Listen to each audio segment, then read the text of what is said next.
We're in today with one of the nicest video cards that Nvidia has made, the GTX 690. We're gonna take a look and see how it runs in a couple of games. Do remember this is a 2012 video card with 1536 shaders, 2 gig of VRAM, GDDR5 Samsung at 256 bits bus width, running with 950 megahertz on the core clock and 1502 megahertz on the memory clock. We're gonna pair it up with this i7 9 Gen and we're gonna see how it's running. Let's jump in a couple of games that are designed for this video card, because if you don't use this video card and it doesn't have SLI, it's not worth it, you know. So today we're gonna take a look and see those two categories, the one that are compatible and the one that are not compatible, and how to use this video card if the games are not compatible with this video card. Let's jump with the best game that can be played on this video card, GTA 5. I want to keep it on DirectX 10 and normal details. I wanna max out everything. I want to see how good the whole system is running, you know. So let's see what we have here. We got 40 to 50% load on the core. This is with Nvidia recommended. Nvidia recommended in control panel.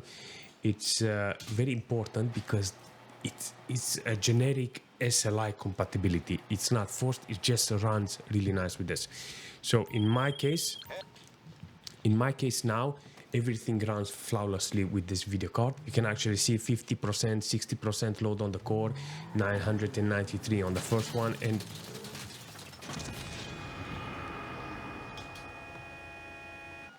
$15,000 if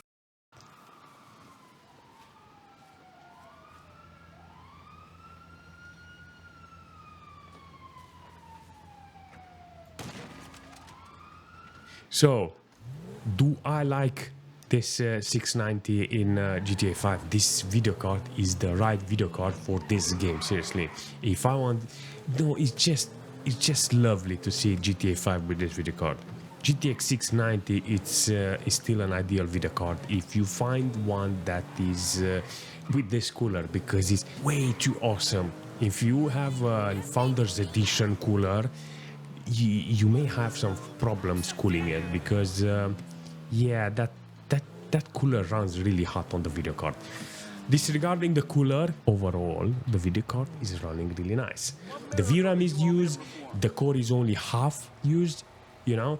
Apparently the last one is the power on the GPU, but I can't seem to put how should I say, I seem very skeptical on this, you know, very skeptical. There's a lot of people showing the wattage, but this video card doesn't show you 60 watts or 200 watts consumption or something like that. This is the only thing that shows for 50% from the whole power of the core. Weird, but it's working, and I like how it's working. So the next best game that you need to play on this video card is Battlefield 1. It's very important to understand that this game is freaking awesome on a GTX 690. I got everything on low because I want to maximize the FPS, 75% render scale, and I think I'm on 1080p.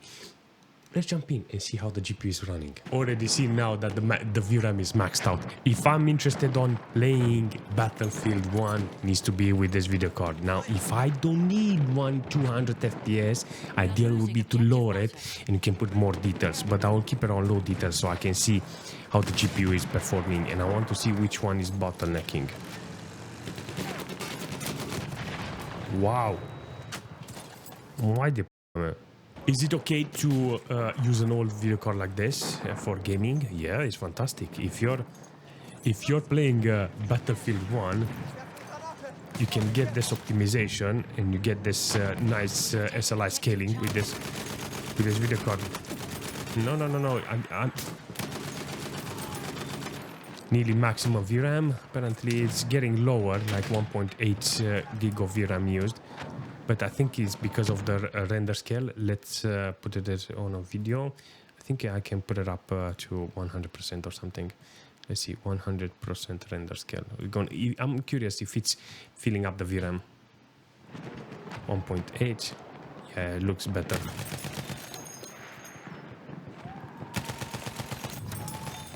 there is no denying how awesome this game is. And if you have a video card like this, it can't complain, man. Can't complain like this. Look at this. I mean, I maxed it out, you know, like nearly 200 FPS with this, and the core is nearly max, both of them. They are scaling very nice, and can't deny the GPU is doing the job. Another game that runs on this 690. It's kind of cool to see this game. For a very long time I didn't play it.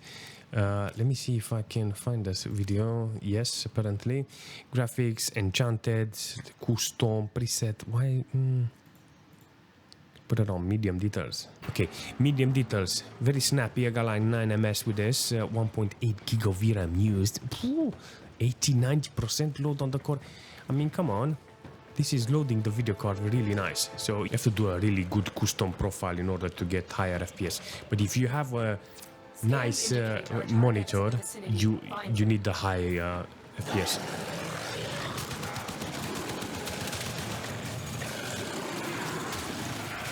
Oh, it looks and it runs kick-ass. Oh my god, look at how it's working. Doesn't go below. Come on, guys, fuck you in truth. I'll make you sushi. 82 degrees. 72. Oh my god, this game is hitting on my video card. In GTA 5 I had no problems like this. Not gonna lie. It's kind of cool to see that the game is running really nice in SLI, you know. I think limiting the game to a specific number of FPS, it's beneficial for the future. But it's working. Maximum VRAM, maximum core frequency. This game really uses the video card properly. Every single time I'm looking for SLI compatibility, I expect something like this, you know, to see the video card being used, to see it, how shall I say, being utilized properly. Everything is perfect. There's no problem, no bugs, no artifacts. It just gives you a good, how shall I say, it gives you a good feeling that you have the proper hardware. Okay, this is very important. Now I had games that were very compatible with this video card. Now we're gonna make the games that are not compatible, we're gonna make them compatible. And how we're doing that? We're changing in control panel, manage 3D settings, and multi GPU render mode. I'm gonna put it from NVIDIA recommended to frame alternate frame rendering 2. That's it, FAFR2. Let's jump into Fortnite and see how it's running on performance mode. Let's put 3D render resolution to 100%. I think everything is on low details. Yes, everything is on low details. I want to see this GPU being pushed as maximum as possible. Okay, so 130 FPS. I'm gonna see the averages because I want to land on the ground and I want to see how it's performing. So it's not passing 1000 megahertz on the core clocks. So you can actually see it's only 40-50%, and the cores are sitting on 900 megahertz. 1.5 gig of VRAM used, and that's okay. That is not bottlenecking nothing, so the MS will be perfect with this video card. The video card is not SLI native, you understand? So forcing the video card, it's just similar like using one core. But the problem is, if you want to use a GTX 690 in Fortnite, you will have only one core heating up, so it's not okay. So using this mode, it will allow the GPU to stay balanced on the temperature, so it doesn't create a shock on half of the GPU, you know?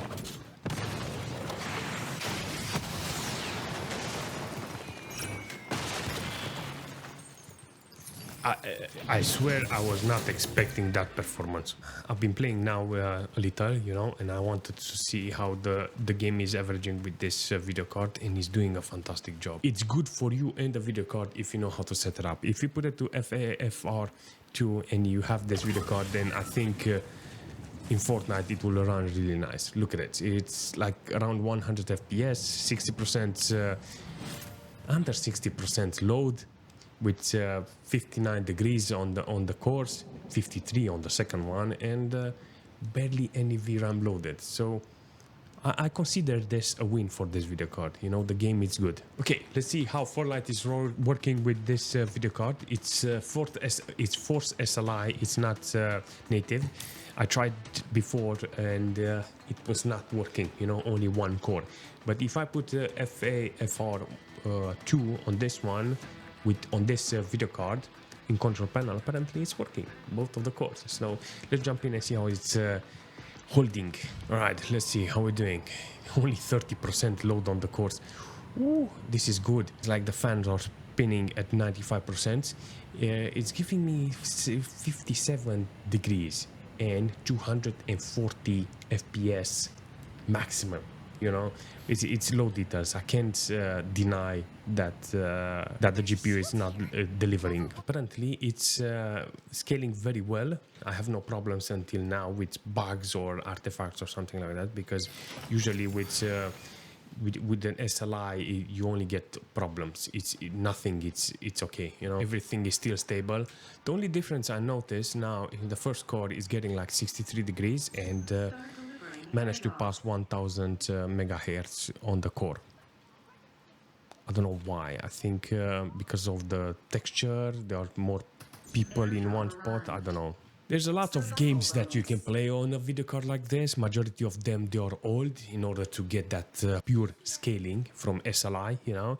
It's something that you want and you want to desire for this video card, you know, as a performance. You don't want to put it on the side. Ready to go.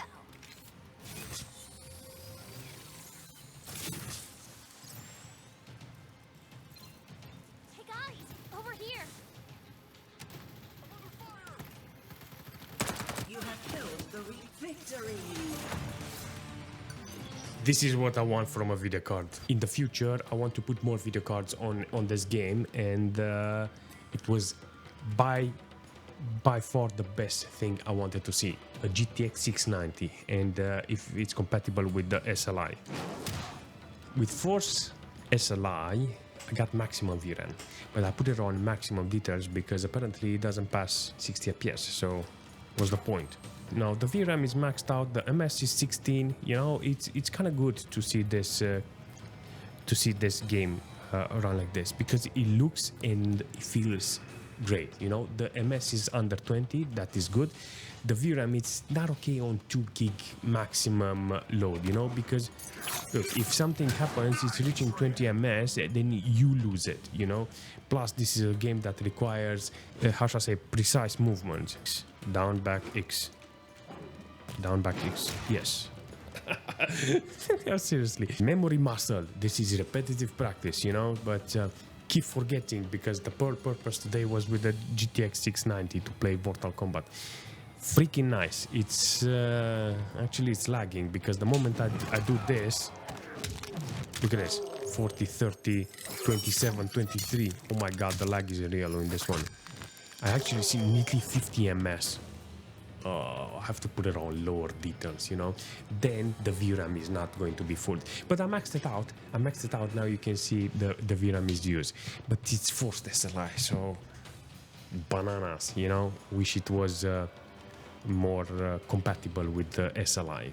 Definitely we need to find an SLI that is native with this. It felt like a routine benchmark with this GTX 690, because I keep seeing a lot of video cards like this being tested wrongly, you know, with only one core, tested in games that are not meant for a video card like this. And today it was just a testimony to this video card, you know. Even though it's 2012, I really like the video card, and I know there's a lot of games that can run on this video card in SLI, online and offline. Now, some of them, they are not compatible, that I had a couple of them, and there's a possibility that you can force the video card to run in SLI, in FAFR2. If it doesn't glitch, it's worth it, because it keeps both of the core equally on the temperature. It's very important. Aside from that, I like it, and I hope you find one cheap and enjoy it, because it's a very unique monster video card. Seriously, 690, and it's a nice video card.